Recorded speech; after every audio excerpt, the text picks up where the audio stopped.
So today I'll be talking about the most influential images in history. And as we know, photography is a much younger medium than that of painting. And and today, like as we know from the history that the widely known picture, which was the first picture, was dates back to 1826, which was taken by Joseph Nicephore Nips, and this was the picture, and it is called the view from the windows at Leras. I'm sorry, I'm forgetting the name. Yeah, Leras. So Joseph was really interested in how lithography worked, and he wanted some other way as well to reproduce pictures. So basically, he set up a device which he called camera obscure, and it was a result of the same. So from then to now, photography has evolved so much that we click more pictures in a single day than all the canvases in like in all the museums and the galleries in the whole world.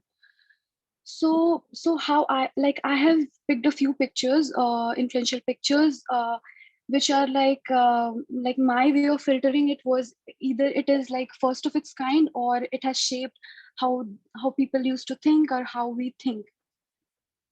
So to start with, the first picture in the list is Hitler in a Nazi party rally. It was clicked by Heinrich Hoffmann in 1934. So Hoffman was a very important person in staging Hitler as a dictator, and and he even joined the party in 1920, and later became his personal, like Hitler's personal photographer and confidant. So he was in charge of doing this propaganda of of the Nazi party, and showing it to the Nazi, showing it to the German public, and and in a very extravagant way. Um, so yeah, so this picture actually states like how important a photographer how important what important role a photographer can play in making a public figure's image.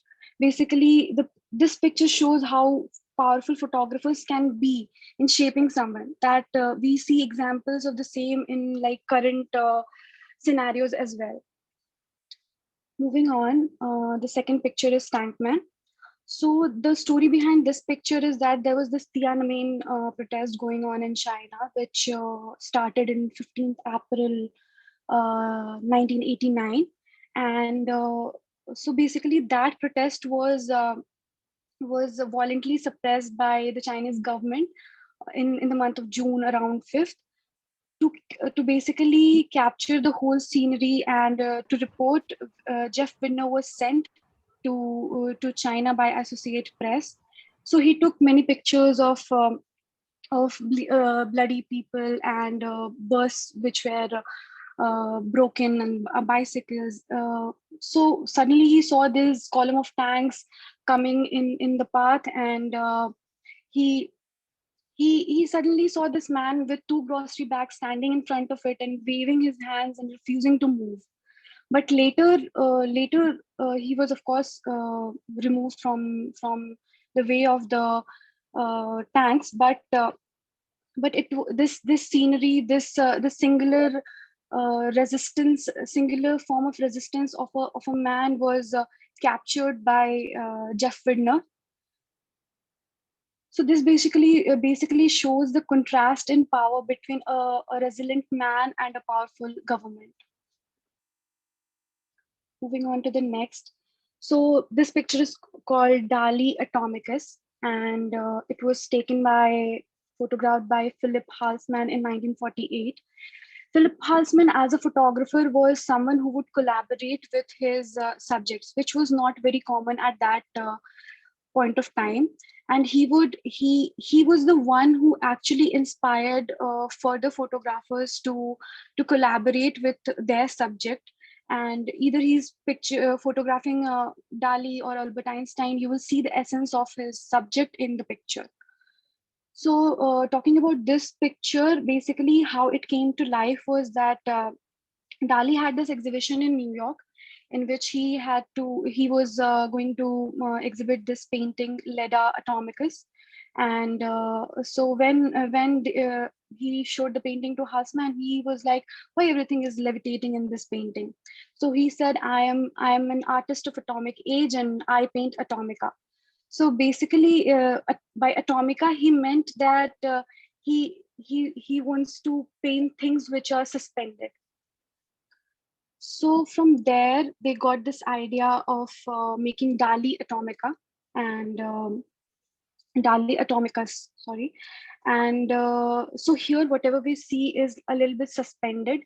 Actually, they are hung by wires, and and the inspiration itself is in the painting, which we see on the right corner. And the water and the cats were thrown by his assistant.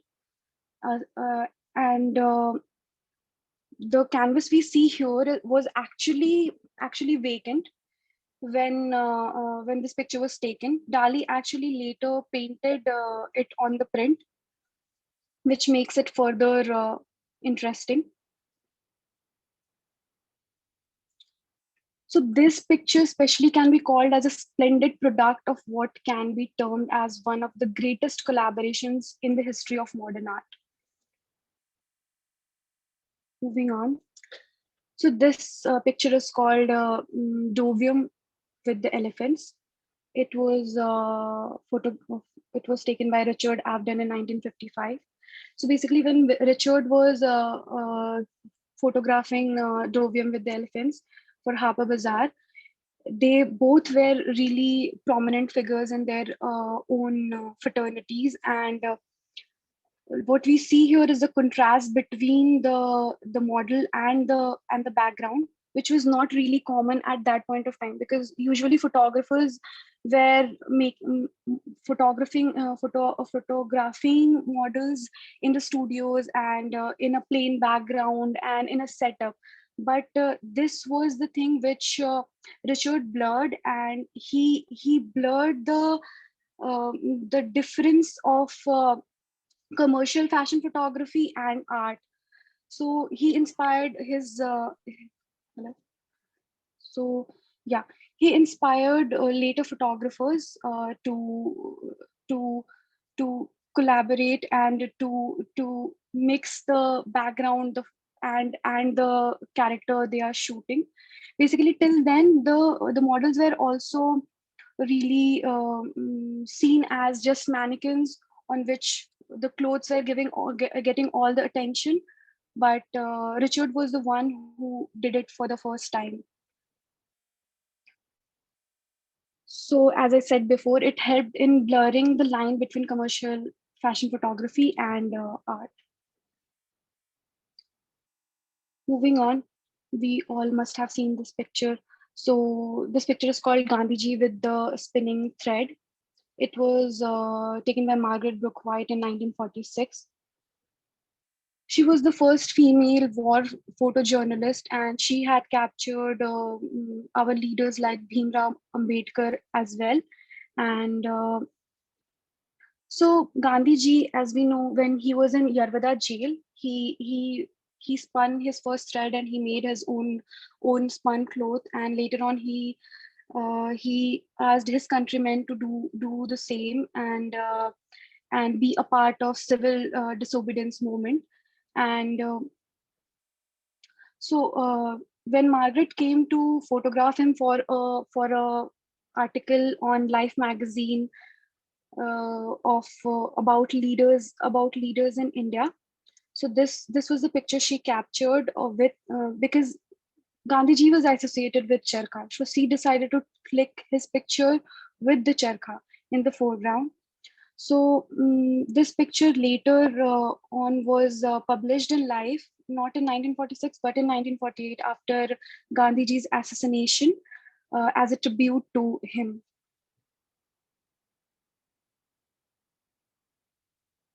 So basically, this picture after his assassination stood as what he is known to the people in the world,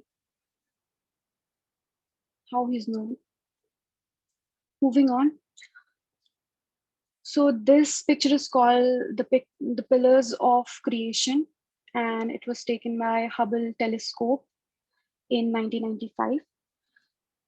So basically, Hubble was sent by NASA in 1990, but it had some minor flaw in its mirror, one of its mirrors. So which due to which the telescope was sending blurred pictures, and later on in 1993, NASA had to send a repair mission to fix the flaw, and after that, it sent this picture with many other.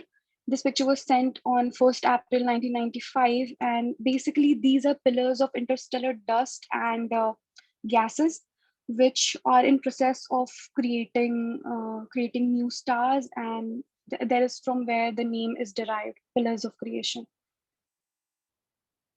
It's an important picture which, along with other important pictures the telescope took, saved the Hubble telescope project from being called the most expensive failures of history. Moving on, the next picture is Falling Man. So whenever we see pictures of 9/11, we usually see pictures of either buildings or aircrafts. But this was the one this was the one which had some human indulgence, and uh, this is one of the few pictures which shows someone actually dying. Actually, this picture became really popular in the newspaper fraternity, and many of the newspapers actually published this on their front pages and for articles. But later on, due to a lot of backlash, it was taken down and was never seen further. So basically, this picture was taken by Richard Drew in 2001, and when Richard went back to his studio and checked his